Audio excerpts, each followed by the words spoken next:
Bonjour à toutes et à tous. Aujourd'hui, je me trouve en pleine forêt noire allemande et je vous emmène explorer une ancienne clinique thermale où il reste encore tout sur place. Du matériel, des documents, bref, de quoi passer des heures à enquêter pour tenter de comprendre l'histoire de ce lieu et les raisons de son abandon.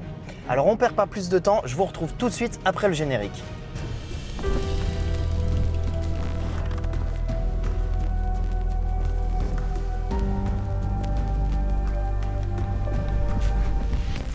Pour cette enquête, il va falloir être organisé, car le site s'étend sur plus de 10 000 m² de surface intérieure au cœur d'un terrain de 7,5 hectares, avec des milliers de pièces réparties sur 12 niveaux.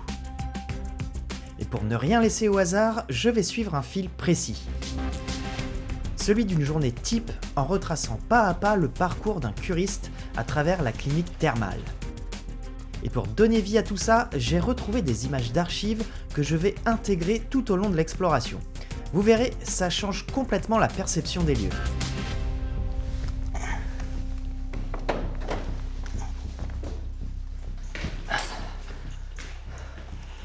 Voilà, alors, bon, j'ai quand même des bribes tellement, mais ça, c'est du coup l'entrée de la clinique. En dessous, je ne sais pas ce qui est écrit, à part cafétéria, bien évidemment. Donc je pense que l'accueil doit être à ce niveau-là.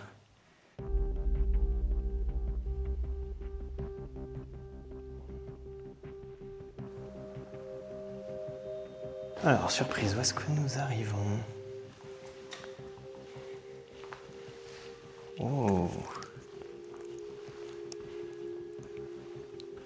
Waouh! On va aller voir ça. C'est parti pour la descente de l'escalier. Ça a l'air grandiose en bas. Ça y est, on arrive à l'accueil. Donc en fait, les curistes rentraient par ici.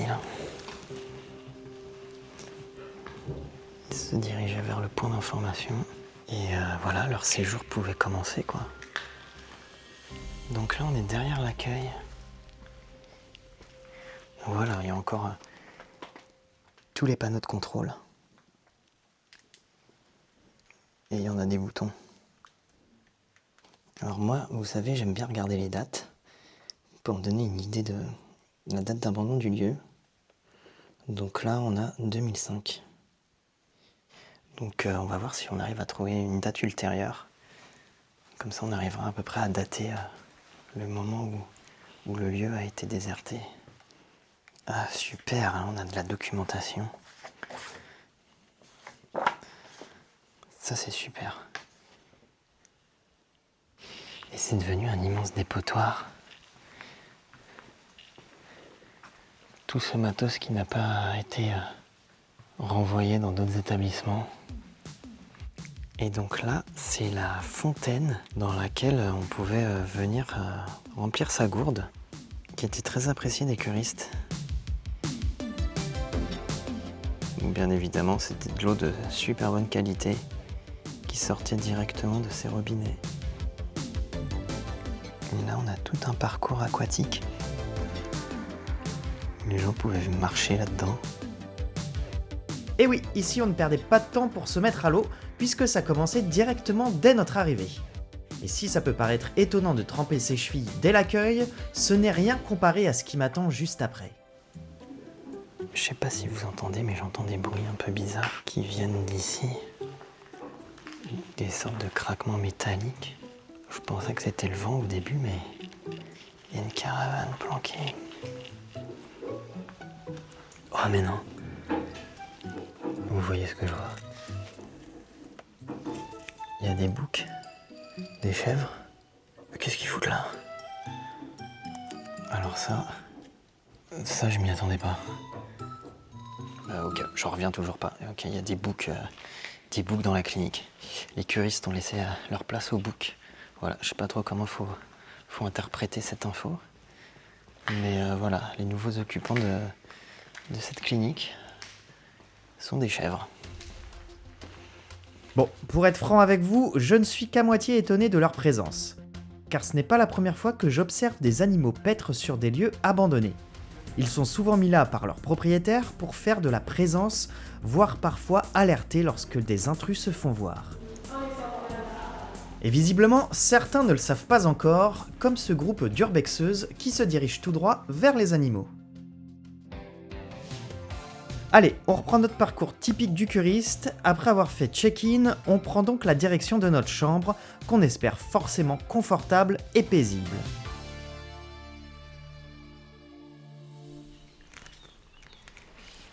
Là, je vais essayer en tout cas de me diriger vers les appartements. Et on n'y voit que dalle. C'est très flippant.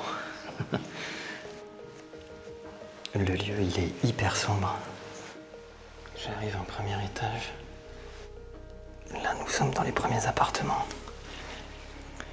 Qui sont bien défoncés. Attends, tous ces papiers par terre là. À cet étage, tout est sans dessus-dessous. Les appartements ont été retournés et squattés, voire pour certains transformés en résidences artistiques conceptuelles. Je veux pas trop savoir ce que c'est, mais ça n'augure rien de bon. Je ne m'inquiète pas trop puisque le site est tellement immense qu'il doit forcément rester des chambres encore en bon état. Direction les étages supérieurs. Alors déjà, le couloir est en bien meilleur état. Mais là, c'est déjà un petit peu mieux rangé.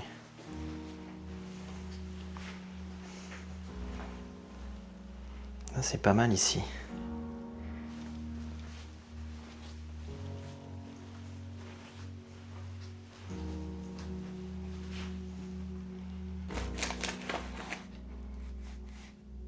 Je parle pas allemand, mais je pense qu'il s'agit de la Bible.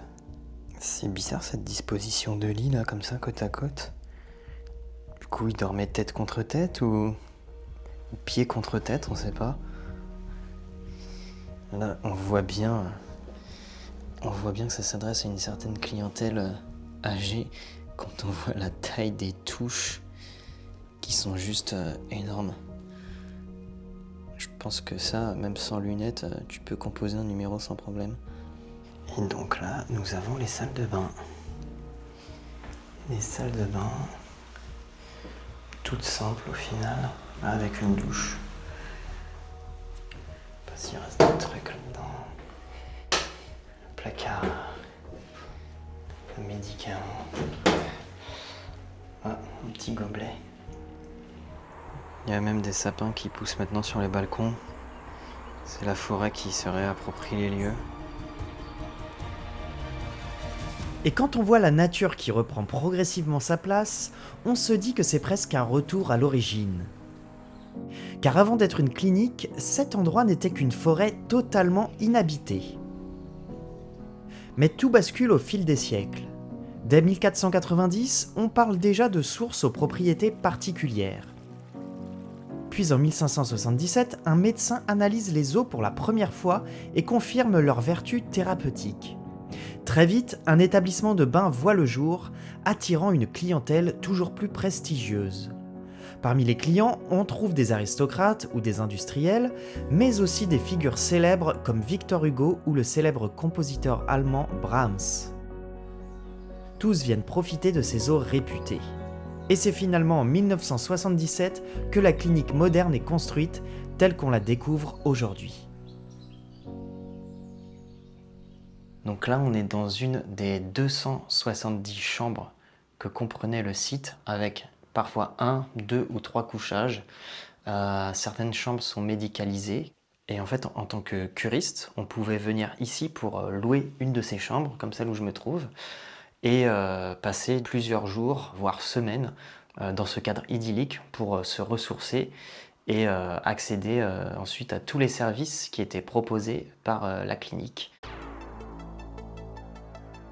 L'idée était qu'en gros, on entrait ici malade ou dans une condition physique amoindrie et qu'on en ressorte requinqué. Voilà, c'est exactement ce qu'on venait rechercher dans ce genre d'endroit. Mais avant d'entamer les soins, tout commençait par un diagnostic précis. Un passage obligé par la zone médicale, là où les curistes venaient consulter. J'ai hâte de voir ce que cette partie de la clinique nous réserve. Et là, j'arrive à un nouvel étage. Qu'est-ce qu'on a? Ah, tiens. On dirait un truc pour développer des pellicules. Oh, j'ai l'impression que ça va être intéressant cet endroit. Ah, mais c'est des plaques radio. Waouh, ah oui, ok, je commence à comprendre où on est. Il y a tout le matériel qui est encore en place, c'est dingue. Ça, c'est le genre de pièce que j'adore, où il reste du matériel technique. C'est hyper intéressant. En fait, là, on rentre vraiment dans le laboratoire d'imagerie médicale.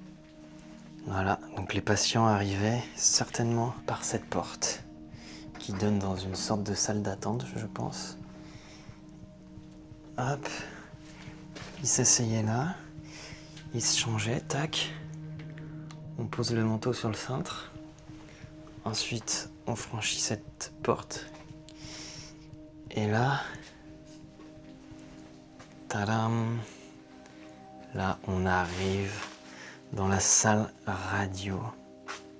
Waouh, c'est impressionnant.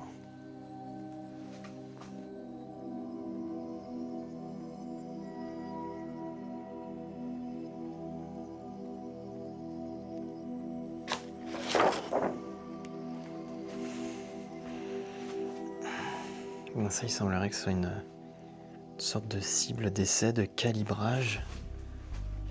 Je sais vraiment pas comment tout ça marchait en fait. Mais c'est hyper impressionnant quand même. Et voilà, donc ça c'était une machine qui émettait des rayons X pour voir la densitométrie des os.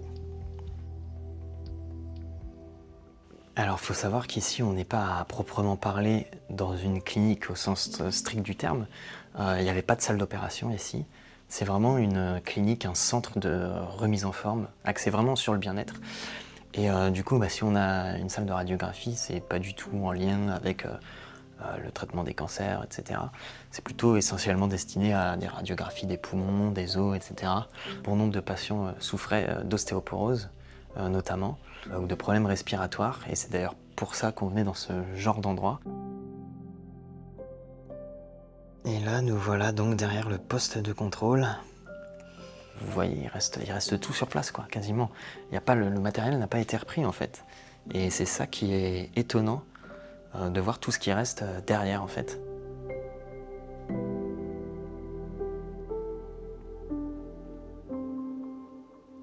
« 2 avril 2009.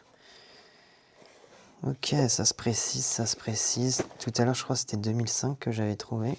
Ce serait intéressant de voir s'il y a encore des dates ultérieures. Ils avaient même la Bible dans la cabine de radiologie. Est-ce qu'ils ont déjà utilisé ce bouton? Je serais curieux de savoir la réponse. Là, en fait, on est à l'étage où il y a tous les médecins pour des consultations anodines. Et on voit que sur les entêtes des portes, voilà, par exemple, on a le docteur Wagner, voilà, qui officiait ici. Alors je me permets de mettre la vidéo en pause afin de traduire ce qui est écrit. Eh bien figurez-vous que ce cher Dr Wagner, certainement au bord du burn-out, ne prenait des consultations qu'entre 11h30 et 12h. Valait mieux donc ne pas arriver en retard. On a les restes de son cabinet. Voilà, qui a bien été saccagé.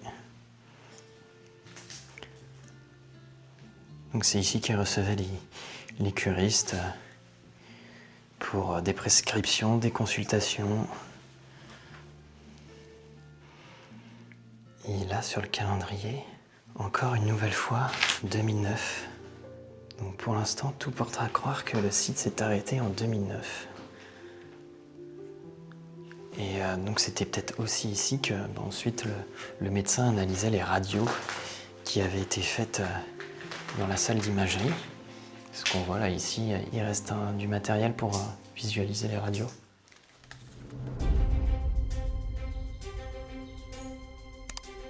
Bon, maintenant je me mets en quête de ce qui est vraiment le point d'orgue de ce site, c'est-à-dire toute la partie qui concerne la balnéothérapie. Donc là, je me mets en quête des piscines. Et oui, après une consultation express chez le docteur Wagner, il était enfin temps de prendre soin de son corps, grâce notamment aux nombreux services proposés par la clinique. Mais en chemin, quelque chose attire mon attention. Une pièce que je n'aurais jamais imaginé trouver ici. Qu'est-ce qu'on a ici? Il y a du lambris partout. Et c'est super profond, je ne vois même pas le fond. Qu'est-ce que c'est?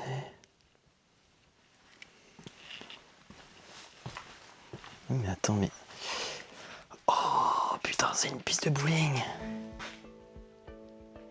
C'est une piste de bowling, c'est énorme! Ah ouais, donc là il y avait la boule qui revenait. Waouh, mais elle est vraiment bizarre parce que il n'y a pas beaucoup de parquet. Il y a plus de gouttières que de parquet. Ça devait pas être simple de viser. Alors vous me direz si ça vous dit quelque chose ce genre de bowling, parce que je sais pas si c'est typique allemand ou quoi, mais en fait la piste est assez étrange. J'ai jamais vu ça. Donc comment ça se présente derrière? Alors, si c'est un vieux système, peut-être que les quilles sont... Ouais, il y a un système de poulies. Ça a l'air d'être un truc assez rustique quand même. Et là donc on a toutes les cordes reliées aux différentes quilles qui se tiraient automatiquement dès qu'elles tombaient pour les faire partir du jeu. Franchement, je reviens pas de l'équipement qu'ils ont ici. Je m'apprêtais à rejoindre la piscine et je tombe sur une piste de bowling. Quoi de plus normal?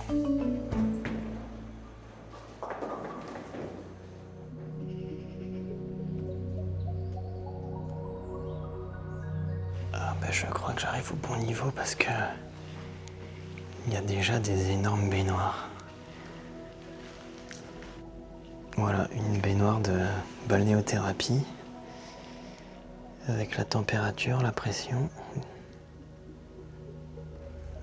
Et donc il y en avait sur toute la longueur.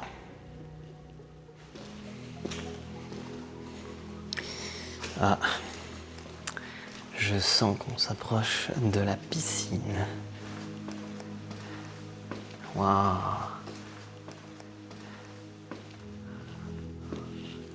Ah putain, elle est immense. Voilà, je suis ravi. On a trouvé vraiment le hotspot du lieu, la piscine thermale. Franchement, elle est gigantesque. Et il y a surtout une partie extérieure en fait à cette piscine qui est juste là, derrière cette porte que je peux pas ouvrir. Comme je vous l'expliquais plus tôt, on est ici en plein cœur d'une région réputée pour ses sources thermales. Alors l'eau de cette piscine, ce n'était pas une simple eau chlorée comme chez nous. Elle provenait directement de sources reconnues pour leurs propriétés thérapeutiques. D'ailleurs, la clinique s'alimentait grâce à 3 sources différentes, suffisamment pour couvrir les besoins de tout le bâtiment et faire fonctionner l'ensemble des installations liées à cette eau. Dans ce bassin, les patients ne venaient pas simplement pour se détendre, car on y pratiquait aussi des séances d'aquagym, de rééducation pour soulager les douleurs et retrouver de la mobilité en douceur.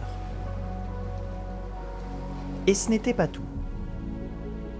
Juste à côté, certains recevaient des bains bien plus spécifiques dans ces grandes baignoires métalliques. Des bains thérapeutiques parfois enrichis en minéraux, voire en boue thermale, utilisés notamment pour apaiser les douleurs articulaires et musculaires. Aujourd'hui, tout est à l'arrêt. L'occasion idéale pour moi d'aller voir ce qui se cache dans le ventre de cette zone aquatique.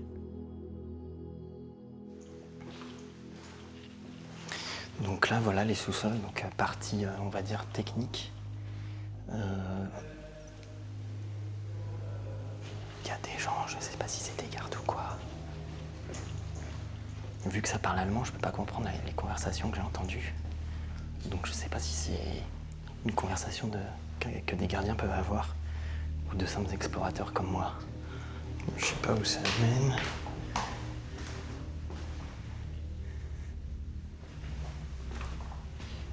Wow. Dans quoi est-ce qu'on est là? Alors ouais, on est sous la piscine. Donc en fait, eh ben là, on a toutes les cuves et tous les tuyaux qui servaient à l'alimentation de la piscine, qui est donc juste au-dessus de nous.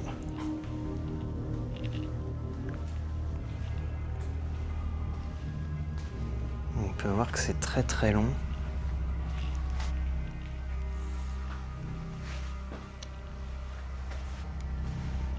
Je sais pas si c'est du chlore ou quoi ça. Il y a les grosses vannes qui servaient du coup à couper les arrivées d'eau. C'est une ambiance un peu flippante ici. Là. On se croirait un peu dans le ventre d'un vaisseau spatial en fait. Et avec tous ces tuyaux, toute cette machinerie.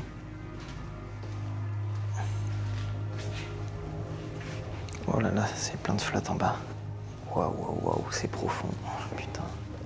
Ah, malheureusement, c'est fermé. Merde. Bon, il est temps de sortir de cet endroit pas très accueillant et qui ferait un bon repère pour un tueur en série. Je remonte donc à la surface pour poursuivre l'exploration de la zone bien-être.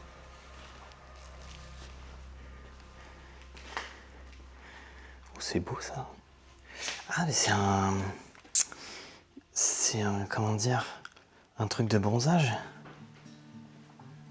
Une cabine de lampe à UV.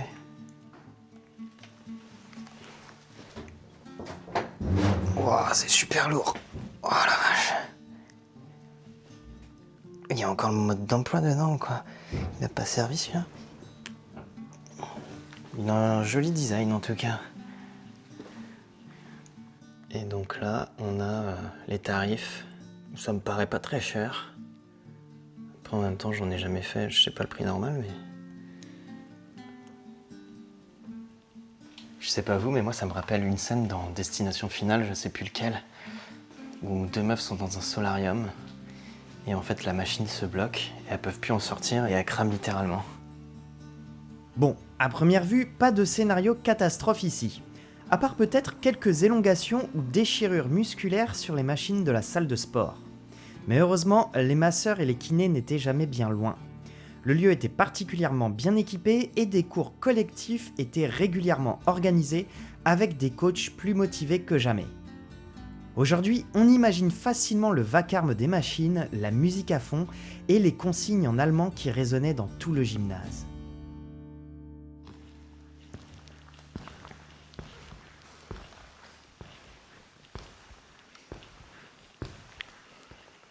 Il reste encore les miroirs intacts.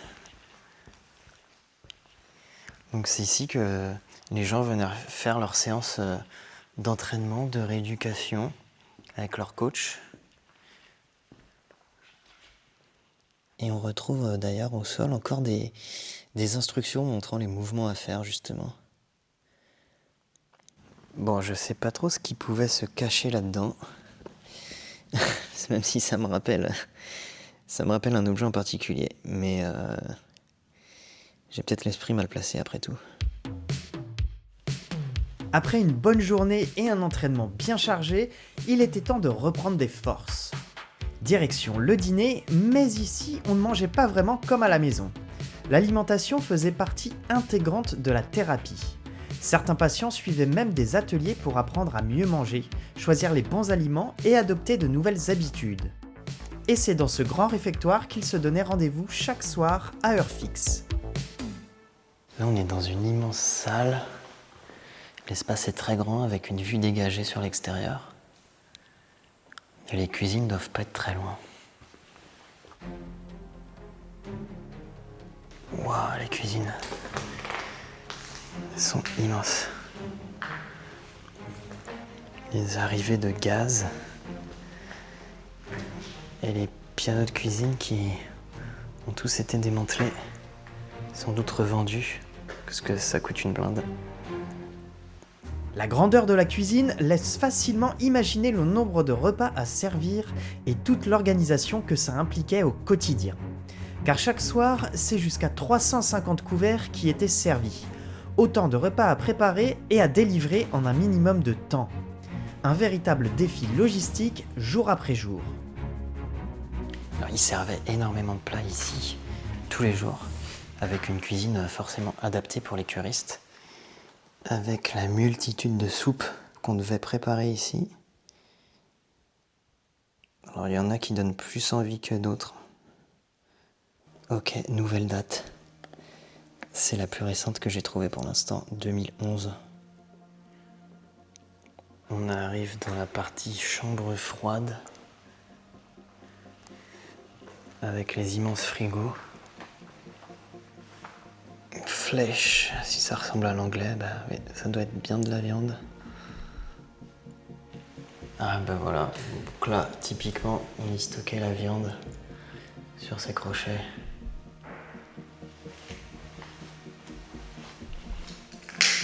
Ah ouais, puis il y a des frigos dans les frigos.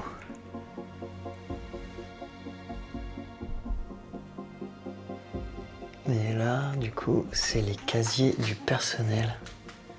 Il reste encore quelques tenues. Quelques tenues du personnel de cantine. Avec les bottes. Pour ceux qui travaillaient certainement à la plonge. Alors ça, c'est des serviettes en tissu, certainement pour le restaurant.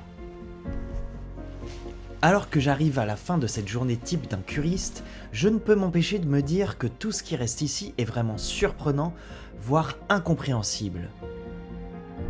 Car à chaque porte que j'ouvre, à chaque placard, je tombe sur des objets et des affaires laissées sur place, comme si tout s'était arrêté du jour au lendemain. Là, on a toutes les télés. Là, j'ai des couches qui doivent être super absorbantes. Y compris pour ces messieurs, il n'y a pas de raison. Ah, j'hallucine, il y a même le mode d'emploi. Ça a l'air très compliqué. Ils sont partis en laissant tout derrière eux. Parfois même des choses étonnantes. Ils nettoyaient les cuvettes des WC en fait. C'est une sorte de lave-vaisselle à cuvette. Étonnant. On apprend tous les jours. Mais alors, qu'est-ce qui a pu provoquer une fermeture aussi brutale au point de tout abandonner ici ? En réalité, tout ne s'est pas arrêté du jour au lendemain. En 1998, un incendie vient déjà frapper une partie du complexe, marquant un premier coup dur pour l'établissement. Malgré cela, la clinique est rénovée et poursuit son activité, mais le déclin est déjà en marche. Puisqu'à partir des années 2000, les cures thermales perdent en popularité, les coûts explosent et les normes deviennent de plus en plus strictes. Petit à petit, c'est tout l'équilibre économique qui devient de plus en plus difficile à maintenir, jusqu'à la fermeture définitive au début des années 2010. Depuis, plusieurs projets de reprise ont été évoqués, mais aucun n'a vu le jour. Alors que le soleil s'apprête à disparaître derrière l'horizon, je parcours une dernière fois ces couloirs et ces chambres, dont les lits semblent prêts à attendre de nouveaux occupants. Je quitte cet endroit avec le sentiment d'avoir pu conserver une partie de la mémoire des lieux et de l'avoir fait revivre un instant lors de cette exploration. Car c'est cela pour moi le vrai sens de l'urbex. Merci à tous de m'avoir suivi dans cette enquête qui est l'une des plus belles que j'ai pu mener. Pensez à vous abonner et à commenter, ça aide à référencer la vidéo. Et je vous laisse avec une autre de mes explorations qui je suis sûr va vous plaire. Quant à moi, je vous dis à très vite pour de nouvelles aventures.